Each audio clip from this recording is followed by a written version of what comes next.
কেমনে কি হইলে বন্যা শেষ হয়ে গেছে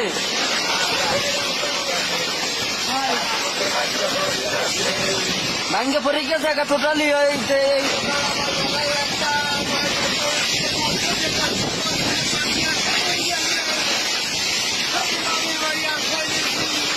মানে বাড়ি আশ্রয় নিয়েছেন যাইয়া